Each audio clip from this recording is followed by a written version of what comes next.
ఈ భూమి మీద మొదటి నగరమైన కాశీ చివరి నగరంగా కూడా అదే అన్నట్లు రాజేంద్ర ప్రసాద్ డైలాగ్స్ తో ట్రైలర్ మొదలైంది. ప్రభాస్, నాగ్ అశ్విన్ కాంబినేషన్ లో రూపొందుతున్న సైన్స్ ఫిక్షన్ మూవీ కల్కి 2898 యాడ్ పై ప్రేక్షకుల అంచనాలు భారీగా ఉన్నాయి. హిందూ మైథాలీకి లింక్ చేస్తూ సరికొత్త అడ్వెంచరస్ గా ఈ సినిమా ఉండనున్నట్లు తెలుస్తోంది. తాజాగా విడుదలైన ఈ సినిమా ట్రైలర్ ఆ అంచనాలను మరింతగా పెంచింది. ట్రైలర్ విడుదలతో సినిమా గురించి మరింత స్పష్టత వస్తోంది. ఈ భూమి మీద మొదటి నగరమైన కాశీ చివరి నగరంగా కూడా అదే అన్నట్లు రాజేంద్ర ప్రసాద్ డైలాగ్స్ తో ట్రైలర్ మొదలైంది. ఈ సినిమాలో అమితాబ్ బచ్చన్ అశ్వత్థామ పాత్రలో కనిపిస్తుండగా దీపికా పదుకునే పద్మావతి పాత్రలో నటిస్తున్నారు. ట్రైలర్ లో కనిపించినట్లుగా గర్భవతిగా ఉన్న పద్మావతిని రక్షించాలనే క్రమంలో అశ్వత్థామ, భైరవ మధ్య ఉద్వేగపూరిత క్లాష్ ఏర్పడడం వంటి అంశాలు ప్రధానంగా నిలుస్తాయి. ఇక బుజ్జితో భైరవ విన్యాసాలు, కామెడీ సీన్స్ కూడా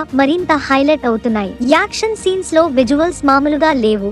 ఈ సినిమా హాలీవుడ్ స్థాయిలో ఉంటుందని ట్రైలర్ చూపిస్తోంది. దర్శకుడు నాగ్ అశ్విన్ ప్రతి ఫ్రేమ్ ను అత్యంత కష్టపడి శ్రద్ధతో తీర్చిదిద్దినట్లు స్పష్టంగా తెలుస్తోంది. వైజయంతి మూవీస్ ఈ ప్రాజెక్ట్ పై దాదాపు 600 కోట్ల రూపాయలు ఖర్చు చేయడం వెనుక కారణం ఈ ట్రైలర్ చూస్తే అర్థమవుతుంది. సినిమాలో రాజేంద్ర ప్రసాద్ ప్రత్యేక పాత్రలో కనిపించనుండగా కమల్ హాసన్ విభిన్నమైన మేకోవర్ తో అలరించనున్నారు. భయపడకు, మరో ప్రపంచం వస్తుంది అనే డైలాగ్ ట్రైలర్ లో హైలైట్ అయ్యింది. ట్రైలర్ లో చూపిన విజువల్స్, సన్నివేశాలు ప్రేక్షకులలో ఉత్కంఠను పెంచుతున్నాయి. ఈ సినిమా జూన్ 27న వరల్డ్ వైడ్ గా విడుదల కానుంది. ట్రైలర్ రిలీజ్ తర్వాత ప్రేక్షకుల్లో అంచనాలు మరింత పెరిగాయి. కల్కి 2898 యాడ్ సినిమా టెక్నికల్ గా, కంటెంట్ పరంగా అత్యంత ప్రాముఖ్యమైన ప్రాజెక్ట్ అవుతుంది. ప్రభాస్ నటన, నాగ్ అశ్విన్ దర్శకత్వం, భారీ బడ్జెట్, అద్భుతమైన విజువల్స్ కలగలిసిన ఈ సినిమా భారీ హిట్ అవుతుందని ప్రేక్షకులు ఆశిస్తున్నారు. ట్రైలర్ యూట్యూబ్ లో రికార్డులను బ్రేక్ చేసే అవకాశం ఉందని